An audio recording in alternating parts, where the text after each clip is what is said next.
Сәлеметсіздер ме оқушылар? Бүгінгі біздің өтетін тақырыбымыз мәтіндік редактор сілтемелер. Бүгінгі сабақта сілтемелерді ұйымдастыруды үйренеміз. Бұл жерде нұсқама беру, гиперсілтемелер, мазмұн, атау, түсіндірме. Енді бұл тақырыпты өтпес бұрын біз қандай программада мәтінді теруге болады екенін есімізге түсірейік.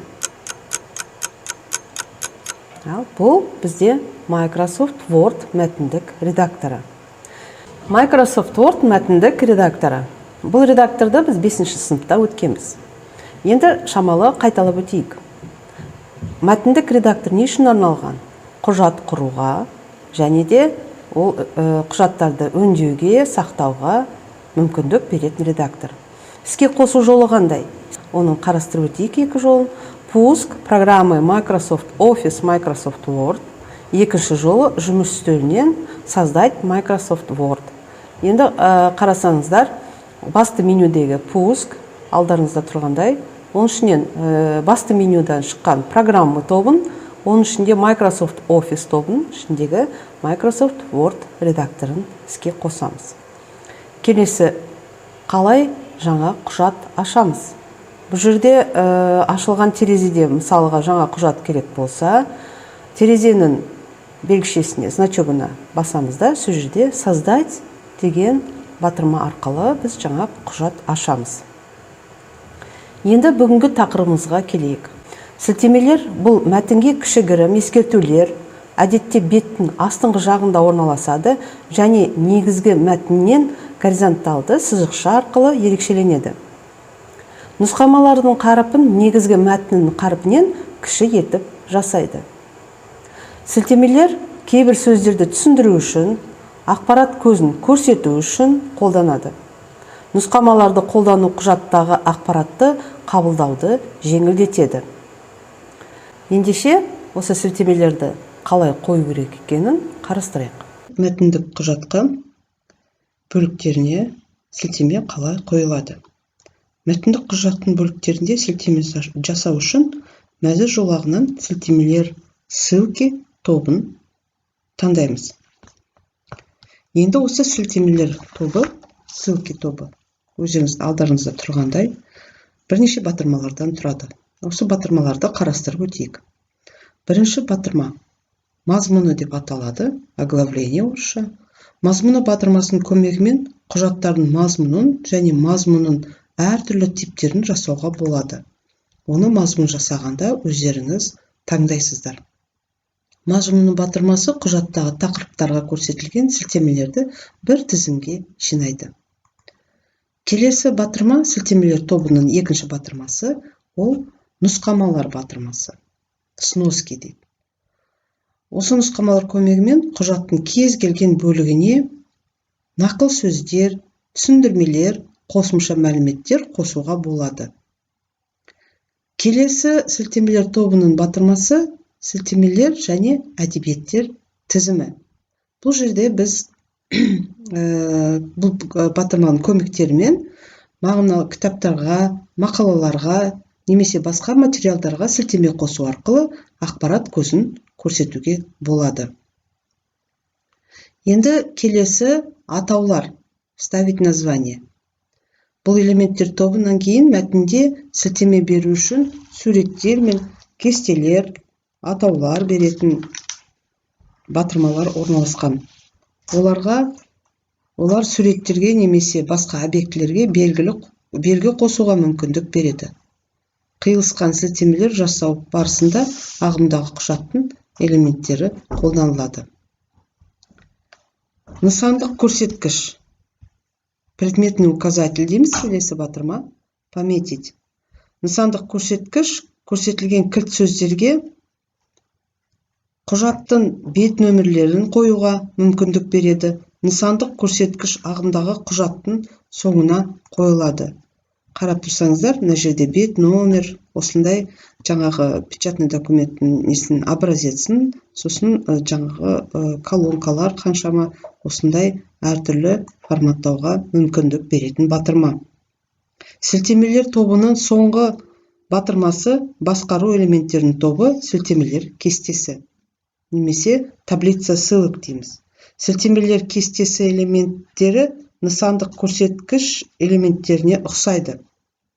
Бірақ сілтемелер кестесі заңдарға, ақпарат көздеріне, нормативтік құжаттарға, тағы басқаларға сілтемелер тізімін құруға мүмкіндік береді. Осы сілтемелер тобының батырмалары. Енді ссылки. Алдарыңызда тұрған тақырыпқа, мәтінге кішігірім сілтемелерді, сілтеме болғанда да бізде бұл жерде қазір сноска дейміз, нұсқама қоюға, қалай қоюға болады екенін көреміз. Ол үшін біз жаңағы екінші батырма, нұсқамалар батырмасына барамыз. Қазақ хандығының құрылуы. Қазақ хандығы туралы бізге жеткен нақты жазба деректердің бірі Мұхаммед Хайдар Дулатидің Тарихи Рашиди атты еңбегі. Жалпы бұл еңбек Моғолстан хандығы тарихына арналған. Алайда, сол кездегі саяси жағдайға байланысты қазақ хандығы туралы да көп мәлімет келтірілген. Абылғазы, Қадырғали Жалайыры өз еңбектерінде қазақ хандығы оның билеушілері туралы мәліметтер қалдырды. Сонымен қатар, қазақ хандығы кезеңіне байланысты шығыс деректерінің маңызы зор. Бұл жерде қазақ хандығы туралы бізге кім жеткізген? Мұхаммед Хайдар Дулати. Енді осы кім екенін біз нұсқа арқылы көрсетеміз. Қарап тұрсаңдар, міне кішкентай бір деген батырма тұр, оған апарсам, әйгілі тарихшы, әдебиетші дейді. Негізі біз нұсқама жасағанда, сөзге нұсқама жасағанда, ол біздің жаңағы беттің төменгі жағында орналасады. Қарап тұрсаңдар, менде 3 нұсқама тұр. Бұл нұсқамаларды мен қойдым мына сөзге, сосын Моғолстан деген сөзге нұсқама бердім. Моғолстан деген не? 14 ғасырда ғасыр орталығында құрылған мемлекет. Нұсқама беріп тұрмын. Енді мысалға 3-ші нұсқама қазақ хандығы бойынша. Осыны көрсетейін сіздерге. Бұл нұсқамалар өзі қойған сайын рет-ретімен өзі нөмірленеді. Енді мысалға мен 3-ші нұсқаманы алып тастайын. Алып тастадым, байқағандай, мына жерде 3-ші нұсқама жоқ. Ендігі, мысалы 1-ші, 2-ші нұсқама тұр. Мен осының алдында, осы нұсқамалардың алдында, мысалы хандығы деген сөзге, мына жерге нақты жазба деке, жазбаға. Жазба деген не екенге мысалға нұсқама берейік. Ол үшін ставить сноску деймін, соның қасында, сол сөздің қасында. Енді қарасаңдар, ол сөздің қасында кішкентай бір деген сан пайда болды. Енді автоматты түрде оның алдында қойылған нұсқалар өздерінің рет нөмірін өзгертті. Қарап тұрсаңдар, міне, бірінші болып қайтадан жаңағы кейінгі қойылған нұсқама келді. Сол жерге сосын біз кез келген нұсқамамызды жаза аламыз. Ол жазылғаннан кейін жаңағы нұсқамаға апарсаңдар, сол сөзге байланысты түсініктеме тұрады. Нұсқаманың қою әдісі осындай. Ол нұсқаманы қайтадан алып тастауға болады көретіндей. Егер де алып тастау керек болса, курсорды оң жағына қойсақ, біз backspace батырмасымен аламыз, delete. Немесе алдына қойып, delete-пен алып тастауға мүмкіндік бар. Алып тастаған кезде, астыңғы жерде, нұсқама тұратын жерде, жаңағы сөз жойылып кетеді. Бұл нұсқамалар өздері басынан бастап қойғанда, арнайы сызықтың астына өзі рет-ретімен орналасып отырады. Осылай біз реферат жазғанда, түсініксіз бір сөздерді, немесе жаңа сөздерге түсініктеме жазарда, осындай нұсқама жасауға болады. Енді оқушылар, тақырыпты толығымен меңгеру үшін сіздерге тәжірибелік жұмыс беріледі. Бірінші тапсырма. Әдебиет пәнінен бір мәтінді теріп жазыңыз. Кез келген өздеріне ұнаған мәтінді. Екінші тапсырма. Өзіңіз үшін 3 белгісіз сөзді анықтаңыз, олардың мағынасын табыңыз және сөздерге нұсқама жасаңыз. Үшінші тапсырма. Тапсырманы орындаған күнді, өзіңіздің аты жөнін жазатын ақырғы нұсқаны жасаңыз. Ендеше бүгінгі сабағымызды қорытындылайық. Алдарыңызда тұрған экрандағы сұрақтарға жауап берейік. Бірінші сұрақ. Сілтемені неліктен пайдаланамыз? сілтемелерді кейбір сөздерді түсіндіру үшін, ақпарат көзін көрсету үшін қолданады. Нұсқамаларды қолдану құжаттағы ақпаратты қабылдауды жеңілдетеді. Екінші сұрақ: сілтеме деген не? Сілтемелер бұл мәтінге кішігірім ескертулер, әдетте беттің астыңғы жағында орналасады және негізгі мәтіннен горизонталды сызықша арқылы ерекшеленеді.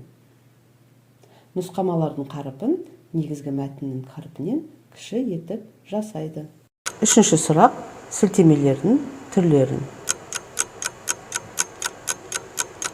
Мәтіннің орналасуына байланысты нұсқамалар екі түрде болады. Қарапайым сілтеме орналасқан бетте болады, соңғы құжаттың, дәрістің тағы басқан соңында орналасады. Ендеше оқушылар, бүгінгі сабақта біз сілтемелерді ұйымдастыруды үйрендік. Оның ішінде нұсқама қою. Осымен сабағымыз аяқталды. Сау болыңыздар.